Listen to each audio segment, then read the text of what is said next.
Me encanta la columna de Nacho. Es Sí, siempre nos tremendo. divertimos mucho. Y además aprendés.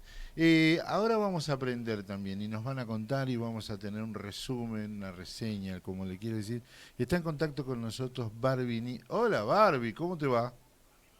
Hola, hola negro, ¿cómo andas? Estamos viendo una foto tuya blanco y negro, pelo teñido, haciendo la B con una camisa hermosa. Hermosa. Hermosa estás. Ay, yo no la estoy viendo ahora, qué vergüenza.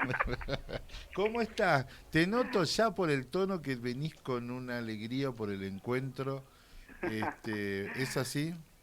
Sí, sí, nada, el sábado tuvimos el plenario de diversidad en las piletas ahí de Namuncurá.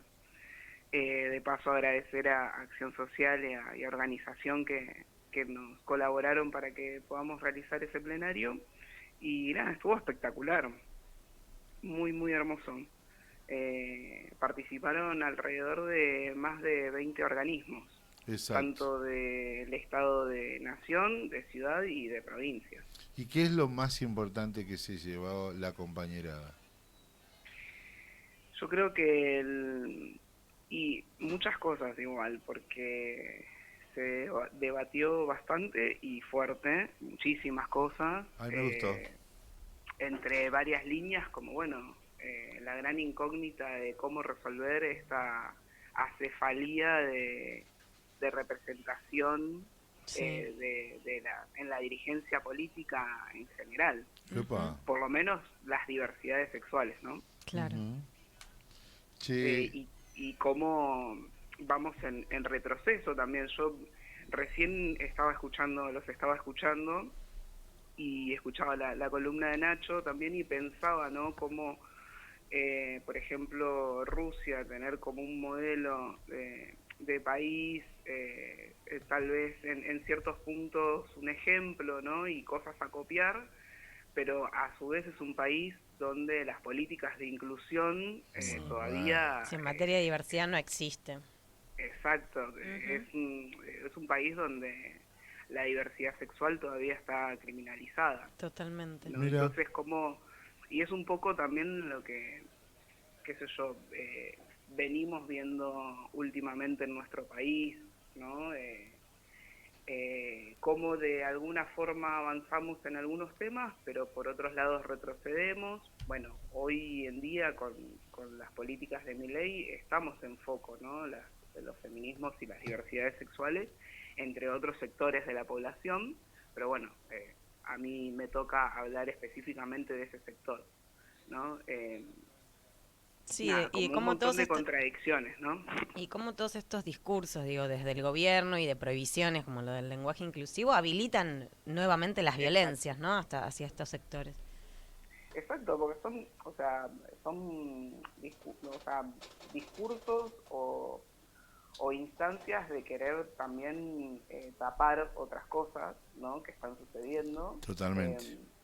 eh, y querer instalar otras discusiones que para mí son todas discusiones que se pueden dar de manera paralela, que incluso después terminan reculando, ¿no? Como salieron a decir lo del aborto y después Sí, sí. retiraron el proyecto, bueno, con esta intención de querer cerrar el INADI y después empezaron a recular un poco, y que son, ¿no? Todas situaciones, instancias que sí o sí tienen que pasar por el Congreso, ¿no? Y que Totalmente, y tal vez... lo del lenguaje inclusivo también, digo, porque tenemos la ley Micaela para la formación digo, de todos los empleados y empleadas de la administración pública, digo, hay que avanzar sobre esa ley que existe y lo mismo la ley de identidad de género. Exacto. Sí, sí, o sea, el lenguaje inclusivo per se, digamos, no es algo que esté normado, pero sí es, digamos, depende de otras leyes, ¿no? Como las que dijiste recién. Ujú. Eh, entonces, como, bueno, nada, es también como una situación en la cual nos utilizan, ¿no? A los feminismos y las diversidades sexuales como chivos Totalmente. expiatorios de otras cosas que están pasando también, Totalmente. que incluso también atraviesan los feminismos y a las diversidades sexuales y en muchos casos es aún peor, ¿no? Porque yo Sí, sí. la otra vez la escuchaba también a Clary que estuvo en la radio y ella hablaba, ¿no?, de por qué esta cuestión de la feminización de la pobreza. Exacto. Vos sabés que te escuchaba y Sí, me daba la impresión, Doc, donde, bueno, está bien, perdón que es un acto total de ignorancia y lo asumo, pero me parece que esto es pilar en el proyecto cultural que tiene este gobierno, ¿no? El desconocimiento de todo el avance que se ha tenido en políticas de diversidad. No es un tema que esconde otras cosas. Ellos vienen por los recursos, ellos vienen por un montón de cosas, pero entre los pilares está borrar todo este avance. ¿Lo consideras así? sí, Porque si no te van a decir, yo entiendo por dónde vas. Te van a decir, no, ujú. pará, pero el hambre, sí, sí, es todo, porque si no nos quedamos con una parte de la historia, a mí me parece que vienen por todo en estas cuestiones. Sí, vienen por todo, como decís, negro, pero también, digo, nosotros, por lo menos desde la comunidad LGBT, entendemos que avanzamos, y esto lo digo siempre, avanzamos un montón en términos del Parlamento, de leyes, Sí, pero todavía nos costó un montón y nos sigue costando la cuestión cultural, Sí, ¿no? re. Y eso, por momentos pensamos que dimos una gran avanzada, pero por otros momentos aparecen este tipo de gobiernos claro. donde empieza a habilitar un montón de voces que antes no estaban, o sea, un montón de discursos que antes no lo Ujú. escuchábamos y que hoy empiezan a resonar más fuerte. Pero lo más preocupante de todo eso no es que solo resuena en las personas ¿no?, que tienen ideologías políticas diferentes a las nuestras. Resuenan incluso dentro de nuestros movimientos, ¿no? Que eso es lo más preocupante, de que ya lo hablábamos uno de los últimos programas del Sí. año pasado, como pensar que dentro de nuestro movimiento nacional y popular, nuestro movimiento peronista, hay compañeros donde ponen en discusión las políticas de inclusión, las políticas de género, como si eso fue el factor mayor, ¿no?, de la derrota electoral. Totalmente. Totalmente. Gracias por el Eh, dato. Me viene muy bien para y pelearme. esto lo pienso en términos también, bueno, de lo que hablábamos recién en Rusia, ¿no? Como un proyecto de país donde prioriza, digamos, la idea de Estado, pero a la vez hay otras cosas que quedan por fuera y eso me lleva a pensar incluso los inicios del movimiento LGBT en Argentina, Ujú. donde los compañeros del Frente de Liberación Homosexual, por ejemplo, buscaban eh, el lugar, buscaban escucha dentro de los partidos políticos, uno de ellos el peronismo, y no hubo mucha cabida, ¿no?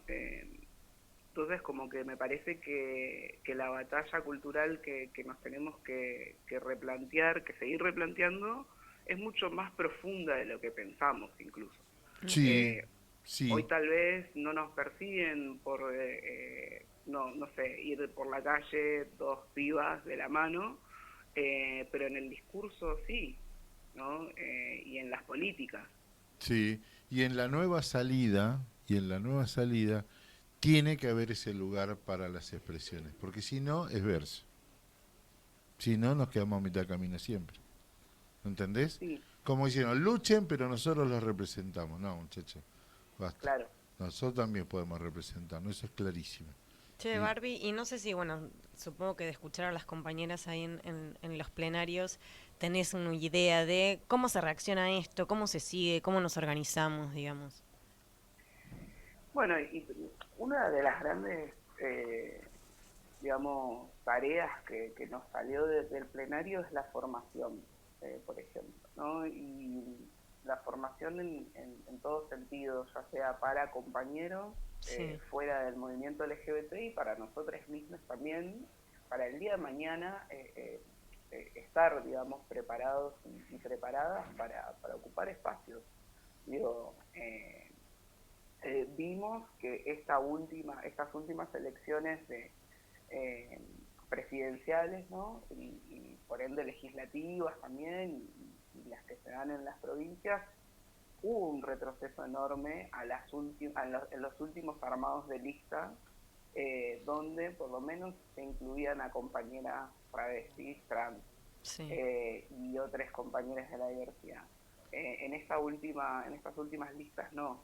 No. Entonces ahí hay un retroceso enorme, y no solo para que seamos personas que ocupamos espacios y nada más, sino que justamente las personas que ocupen espacios también tengan la capacidad de poder afrontar todas estas cuestiones, ¿no? Y dar la discusión. Que Sí. sin duda somos un montón de compañeros quienes estamos preparados. Pero bueno, seguir formándonos también en clave de seguir repensando las estrategias y las formas de interpelar a la sociedad, ¿no? Porque ahí nos está faltando algo, que es cuando lo pensamos diciendo, bueno, ¿por qué hay un porcentaje de compañeras travestis, trans y maricas y lesbianas que votaron a Milei? Claro. ¿No? Si no encaja, digamos, se rompe cabeza, no encuentro las piezas como para Exacto. armarlo, ¿no? Exacto. Entonces, bueno, ahí también es nuestra deuda de ver que evidentemente lo que venimos planteando no está interpelando a la sociedad, ¿no? Y esto mismo lo pensamos como autocrítica para nuestro movimiento, y también lo pensamos como autocrítica para nuestro movimiento sindical y para nuestro movimiento político. Digo, ¿qué estamos haciendo nosotros como también, no como qué estrategias nos damos frente a estas situaciones que vemos hoy en día, que escuchamos y vemos con compañeros trabajadores estatales votan a Milei, Sí. ¿no? Ahí también nosotros nos tenemos que llamar a la reflexión y a la acción inmediata de qué es lo que está pasando con ese sector. Bien. Barbie, nosotros te queremos pedir, pues ya están los chicos del otro programa que están pateando la puerta. Están haciendo lío. Naná. Ahora voy a spoilear la consigna del día. Barbie, ¿podemos antes del viernes que viene tener un encuentro presencial acá para Sí, charlar todo esto y lo que quede del plenario? sí. Yo lo que quiero recordar también, tiro un chivito, Sí, que el jueves 29, mañana, si no me equivoco, hacemos la previa al 8 sí, de marzo ahí en AT Capital, a las correcto, 3 de la tarde. brillante. Extrañamos tu agenda. Sí, se Sí, extraña la columna. Sí, yo les extraño también, sí. Pronto ando por ahí, bueno, la semana que viene. bueno, gracias Barbie, un beso Gracias a enorme, ustedes. cuídate. Abrazo. Che, tenemos que entregar el programa.